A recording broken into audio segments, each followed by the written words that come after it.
The fifth most common question asked by the non-Muslim is, why does Islam allow a Muslim man who have more than one wife? What does Islam say? Allah says in the Quran, in Surah Nisa, chapter number 4, verse number 3, marry women of your choice in 2s, 3s or 4s. But if you can't do justice, marry only one. Quran says, marry women of your choice in 2s, 3s or 4s. But if you can't do justice, marry only one. That means only if you can do justice can you marry 2, 3 or 4, otherwise marry only one.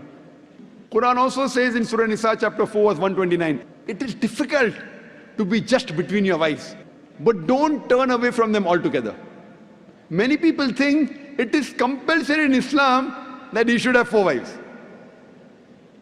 It is not compulsory in Islam to have 4 wives. It is optional. Marrying more than one woman is optional in Islam. It is mubah. But if you marry more than one woman, and if you don't do justice, then you have a problem.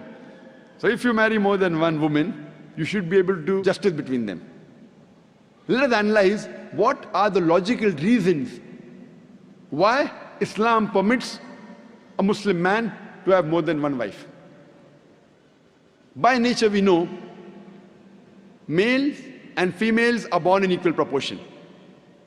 But in the pediatric age itself, you ask any medical doctor, he will tell you that medically the female sex is the stronger sex. The female child has more immunity than a male child. The female child can fight the germs and diseases much better than the male child. So in pediatric age itself, there are more deaths among the male children as compared to female children. So in the pediatric age itself, there are more females as compared to males. There are wars taking place. In the wars, there are more men who are being killed as compared to women. As life goes on, deaths take place due to accidents, due to alcoholism, due to drug addiction, due to disease. In all these cases, more males are dying as compared to females. And today's statistics tell us that the average span of a woman is much more than the average span of a man. Today, there are more females in the world as compared to males.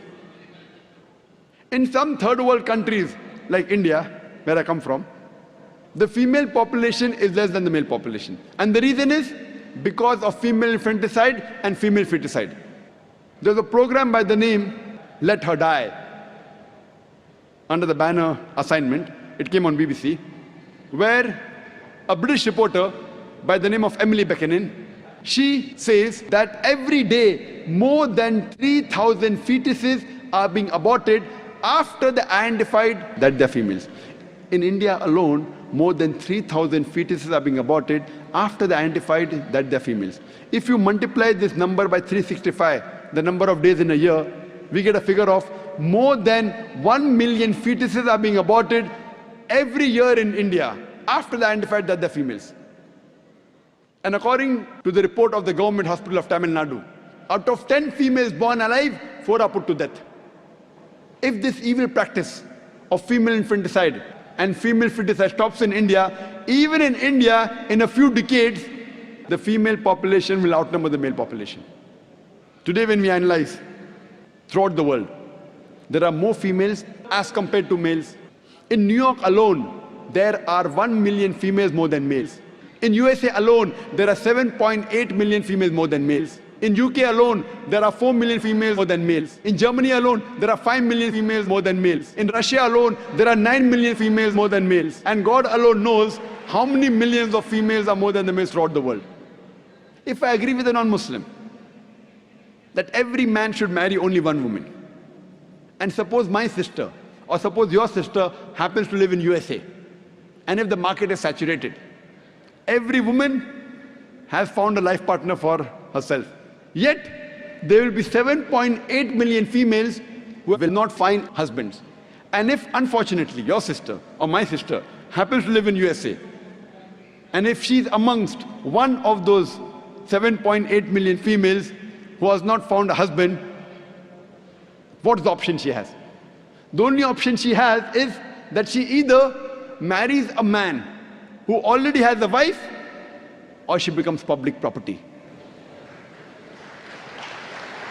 Public property? Many people say, Dr. Zakir Naik, such a harsh word. It is the most sophisticated word I can use. I cannot think of a better word. There's no option. She either marries a man who already has a wife or becomes public property. In America, having mistresses is very common. The American statistics tell us, on an average, a man has 8 different sexual partners before he settles down with one. 8 different, some may have 5, some may have 10, some may have 20. 8 different sexual partners before he marries. After marriage, how many he has, the statistics doesn't say that. But before he marries, he has on an average 8 different sexual partners. Having mistresses in America is common, no problem. 10, 20, no problem. Having 2 wives doesn't go down their throat. You know, when a woman becomes the second wife of a man, she gets honor, she gets a right. She lives a very peaceful life, with grace, with honor, with all her rights.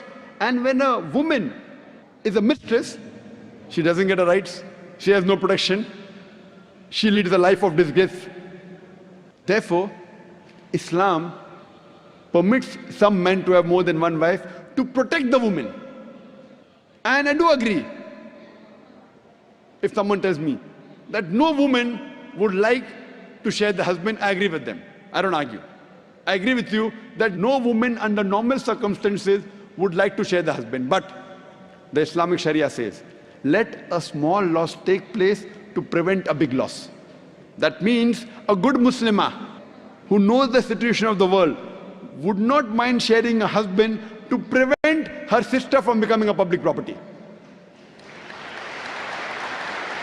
You ask any modest woman, would she prefer becoming the wife of a man who already has a wife or becoming public property? Any modest woman would choose the first one.